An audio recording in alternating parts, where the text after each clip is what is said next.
I am the Contrarian, and this is my world.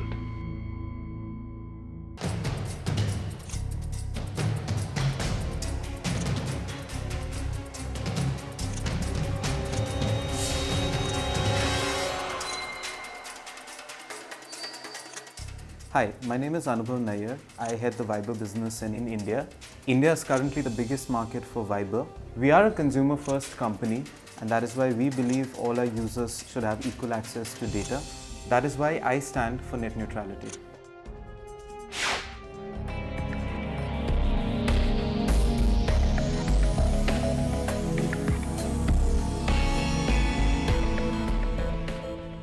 Net neutrality, a phrase used by many, understood by very few. A phrase that affects every one of us, but none of us really understand how the actual usage of it, the pro and con, could actually destroy or make the future of the internet. But today we're going to wrest this down. For the first time ever, because of an Indian company, Airtel, we finally got this on home ground. Net neutrality is a big deal, and that's what we're going to get into. But let's try and we defined it, let's get our guest definition. So, for you, net neutrality is? Net neutrality means all internet data is equal for all internet service providers, and also for the end user, they ought to have equal access to anything and everything that is legally allowed in a country on the internet. Okay. Now, just this very definition kind of falls away when you try and understand that worldwide, the tariff charges for the kind of data connection that most people would have is anyway different. So whether you have home broadband, you pay for the kind of broadband speeds you require, or you come down to mobile networks and look at 2G versus 3G versus our upcoming 4G and whatever future we'll have, and then data packets. You actually subscribe to a particular amount of mobile data that you can actually download. How is it even possible to start the debate of net neutrality without even acknowledging the fact that it isn't neutral to start with? It is completely to the user's choice whether he or she wants to go for a faster internet connection, slow internet connection, be it a 2G or a 3G broadband, or on their mobile. That is again left to the user, what user's prerogative, what he or she wants. But I think when we're talking purely in terms of the content that is available on the net, it still should rest with the user. So you're basically saying if I can afford a 3G connection, then you're not going to filter me further by what I consume as data and content on that same 3G connection. That's right. That's right. Okay, now let's get down to the other part. And that is the part that I'm fascinated by. A lot of things to do with the internet. And because the internet by itself spawns an extreme amount of reaction, it's also the platform for social media to go berserk as well as support. A lot of romanticism has come into everything to do with the internet, right? So isn't this net neutrality also one of those romantic notions that has become a little redundant? Why can't a company that wants to set up the most amazing infrastructure ever to deliver the most incredible bandwidth heavy content be allowed to charge more for it? And I think it's very, very, whether it's romanticized or whether it's relevant, it's right up there. And I think the main reason is because the beauty of internet is that it provides a complete freedom in terms of expression, in terms of your choice, as compared to perhaps other mediums and other systems that exist in the world actually. If a company wants to build an infrastructure, I think it's purely that should that infrastructure development actually be fed off by restricting the end user on some other on what should be provided as access to them. I think the starting point itself is data, mobile data. Now, data specifically from an Indian perspective is growing exponentially, and I think that today continues to be the biggest revenue generator purely in terms of growth. Now, if we were to actually nip the buds right at the beginning of this data service growth, then we are sort of not looking long term like you mentioned, because as of now we are still in that space when it comes to India where data is still growing rapidly.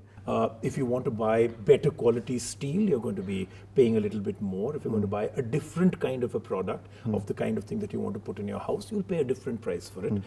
Content other than on the internet has always been differently priced. I've paid different prices for CDs when the CD was a big deal versus for a Blu-ray. So when music is a little different than video, why can't the same thing be there on the internet also. If on 3G I don't need video ever, I mean, it's not one of the things that I believe I'll be using for the next 6 months. Why not pay something which is much lesser, maybe 60% lower?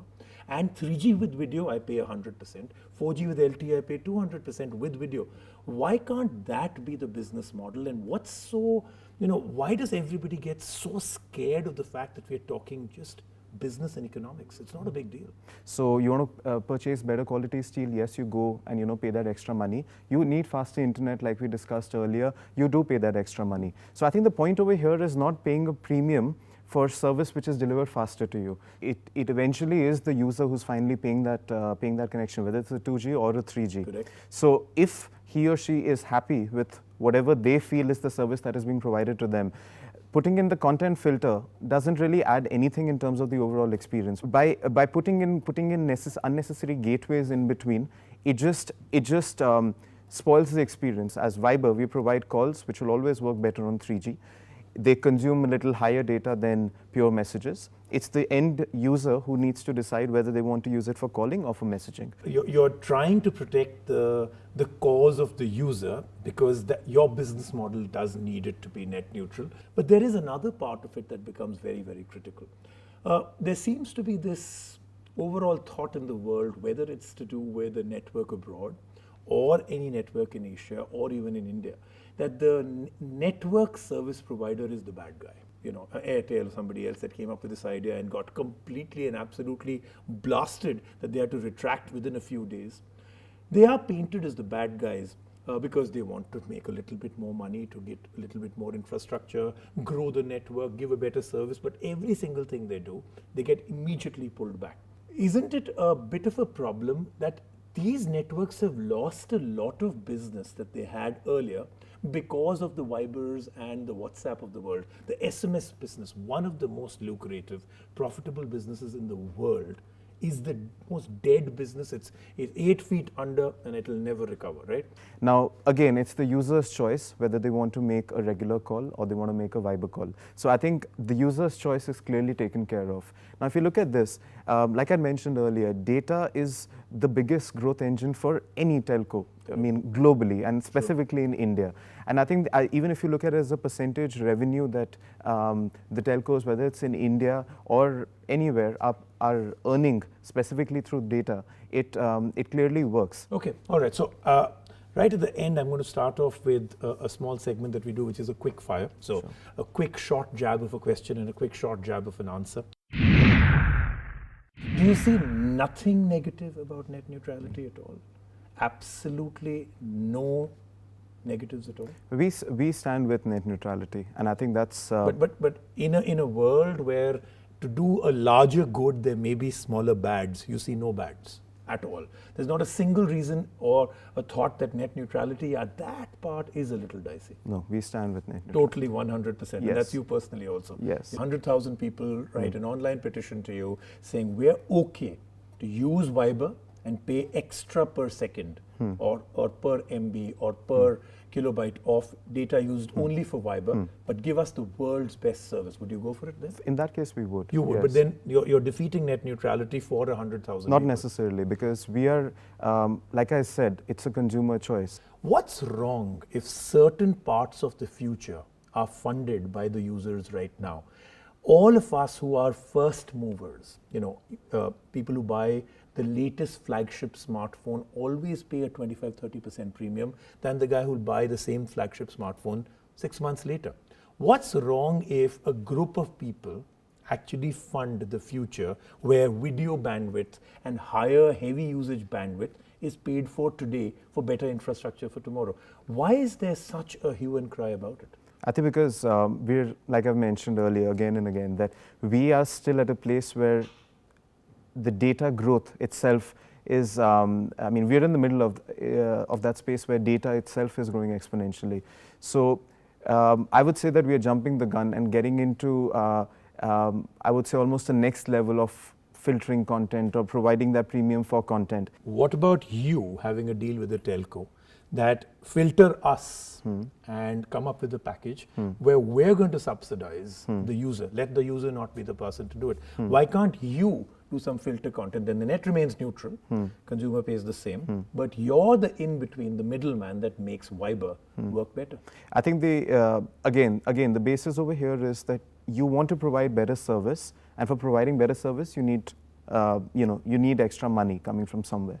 Now, if there are, going back to the example that you mentioned, if there are some people out there who are willing to pay that extra bit to get Let's that. say there is nobody right now, but the way the internet business models have worked for a lot of people, you hook enough people in and make your money back later. So how about you coming up with filter content that is actually filtered, so data for only Viber? 5 years down the line, you and me will sit here and say, by the way, there used to be this thing called net neutrality about 3 or 4 years back. You and me spoke about it. Well, a bit of a utopian concept. Of course, we are in a better world today. Which one do you think will be the statement that we'll be making 5 years from now? I think we would still be debating that should net neutrality Really? be there 5 or years shouldn't from be. now? Yes. Okay, so I'll tell you what we'll do. I'll actually take up this challenge. I firmly believe, even though I am play the contrarian here, I do believe in net neutrality, but I think it's an idea whose time has come and gone. I think into the future, you've got to pay for better content, better data, better filters. It is all going to be, the net has survived on pictures and text. This is a new world of video and fast-moving images and content. It needs a different thought process. Thank you very much for being on the show. Wonderful talking to you. Thank you. So what do you think about this? Will net neutrality, something that we all seem to think is one of the most important things to defend today, is it worth defending, or will we move to a different business model in the future? Thank you for watching The Contrarian, and I'll see you here next week.